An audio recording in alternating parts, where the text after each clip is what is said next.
O Ideias em Tese está de volta e o programa dessa semana destaca a pesquisa realizada por Sharon Moretti no programa de pós-graduação em Educação da Unicinos. A tese investigou a colonialidade do conhecimento e a pedagogia da insurgência. Bom, Sharon, agora a gente quer saber qual foi a metodologia utilizada então durante a tua pesquisa. Pois é, Vanessa. Pois conto para vocês que eu tinha no projeto de pesquisa apontado a possibilidade de realizar uma pesquisa participante, né?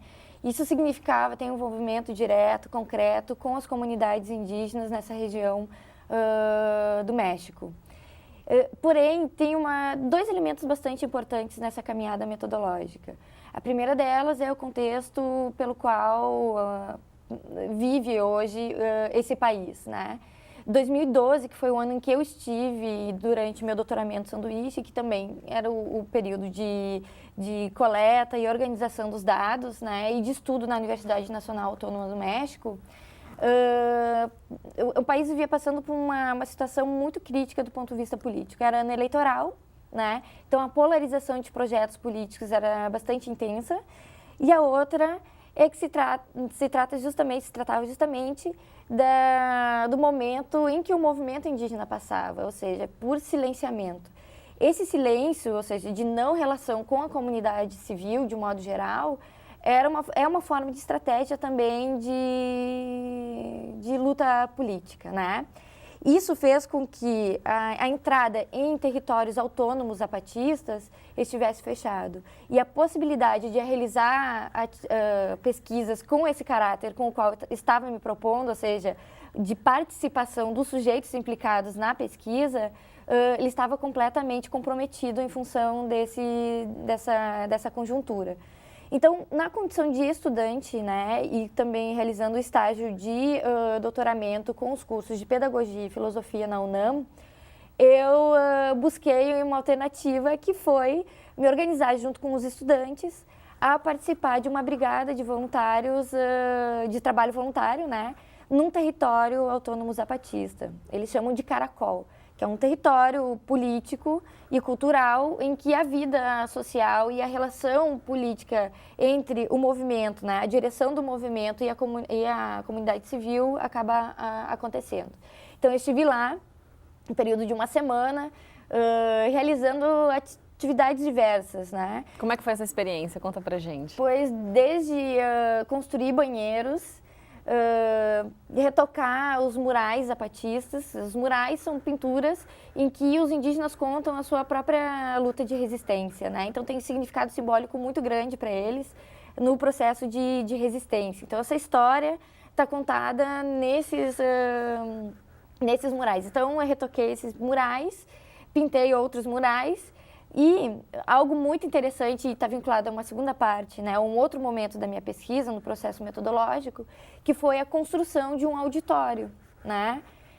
Então, como mencionava antes, foi um período de silenciamento e que não tinha acesso direto com a comandância, porque eu tenho que mencionar que se trata de um exército rebelde organizado pela Libertação Nacional, né? Então, existe uma estrutura militar organizada, mas existem também as bases de apoio zapatista, né? Que são as famílias, a comunidade organizada.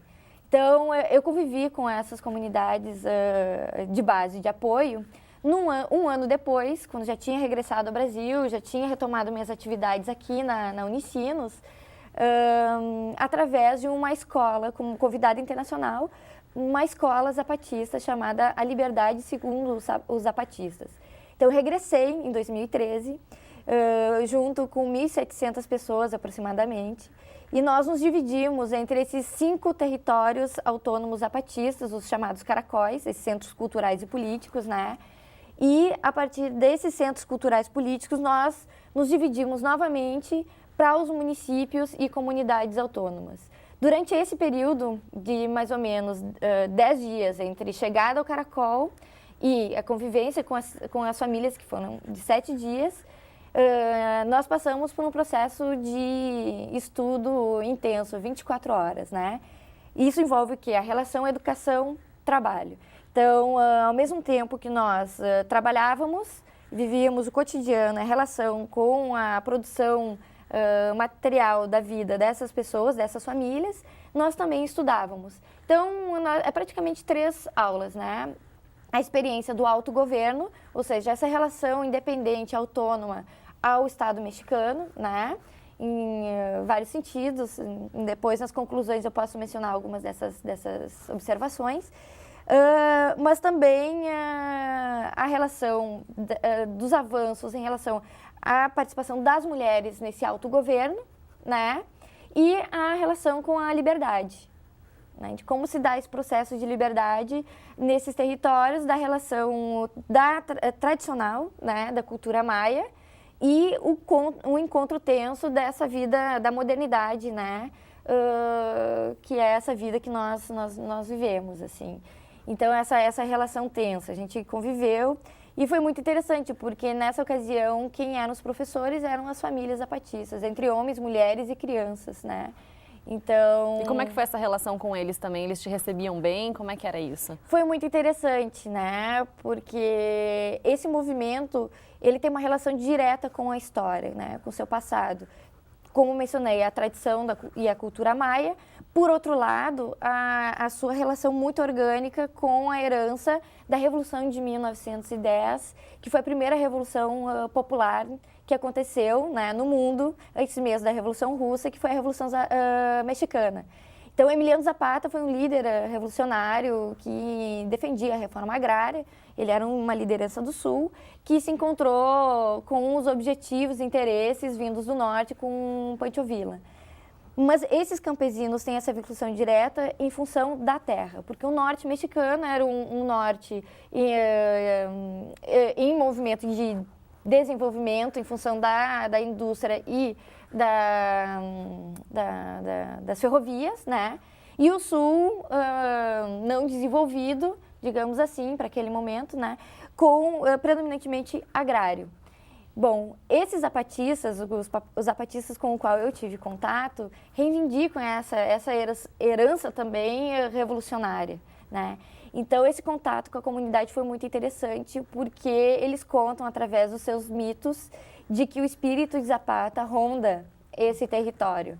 Então, quando nós chegamos lá, nós tivemos uma guardiã que se chama uma votã, né? Então, eu estive nesses dias todos acompanhadas de uma camponesa indígena que falava seu idioma materno, que era o Tzeltal, e Castilha. Castilha é que seria para nós um portunhol.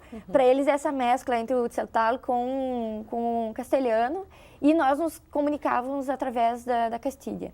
Então, ela traduzia o mundo maia para mim, traduzia no sentido de ter essa relação com a sua própria cultura, mas da tradução literal do processo comunicativo que era necessário para conviver nesses dias todos. Então, através dela, eu tinha contato com a família que me recebeu e com o qual eu convivi essas 24 horas, né? Todo o processo da relação com o trabalho e a educação, né? Então, essa pessoa foi muito importante para mim. Na simbologia do movimento zapatista, ali estava presente Zapata, né? Que era o votã, a minha guardiã, a pessoa que esteve comigo esse tempo todo. Que bacana, Sharon. Bom, no próximo bloco, Ideias em Tese traz os resultados da pesquisa realizada por Sharon Moretti, nossa entrevistada de hoje. A gente já volta.